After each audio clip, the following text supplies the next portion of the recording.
Менің каналыма қош келдіңіздер. Видеоны көрместен бұрын каналыма тіркеліп, қоңырау шағын суретін баса кетуді ұмытпаңыздар. Каналымның дамуына өз үлестеріңізді қоса кетулеріңізді сұраймын.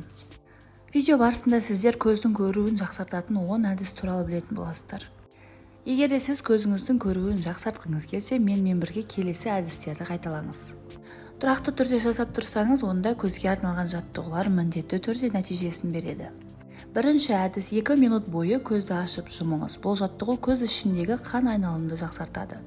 Екінші әдіс басты айналдырыңыз оңға, солға, жоғары, төмен. Бұл қан айналымды белсенді етеді. Үшінші әдіс көздің қиығымен оңға бұрып, сосын көз қарасыңызды тік бағытқа бұрыңыз. Осыны кері бағытта да іске асырып көріңіз.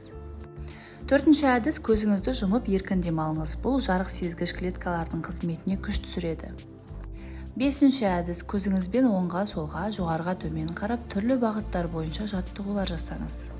Алтыншы әдіс көзді 3 немесе 5 секунд жұмып, сосын ашыңыз. Осыны 7 рет қайталау керек. Жаттығу көз бұлшық еттерінен қысымнан арылтып, қан айналымына күш береді. Жетінші әдіс көздің үстіңгі қабағын саусағыңызбен орташа деңгейде басып 4-5 рет қайталаңыз. Жаттығу көз ішіндегі сұйықтықтардың қалыпты деңгейде болуына мүмкіндік береді. Сегізінші әдіс көзбен ашық ауада түрлі геометриялық фигураларды салыңыз, сосын қиын фигураларға ауыссаңыз болады.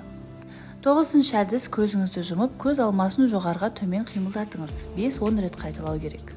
Оныншы әдіс терезенің жанында тұрып, әйнекті бір нүктеге қадалып, сосын өзіңізді басқа нысанға дереу бұрып әкетіп жаттықтырыңыз. Мінекей осы әдістерді күнделікті қайталау арқылы сіз көз жанарыңыздың өз қалпына келуін қамтамасыз етесіз. Егер де видеода айтылған ақпараттар сізге пайдалы болған болса, достарыңызбен бөлісіп, лайк басып, комментарий жаса кетуді ұмытпаңыздар.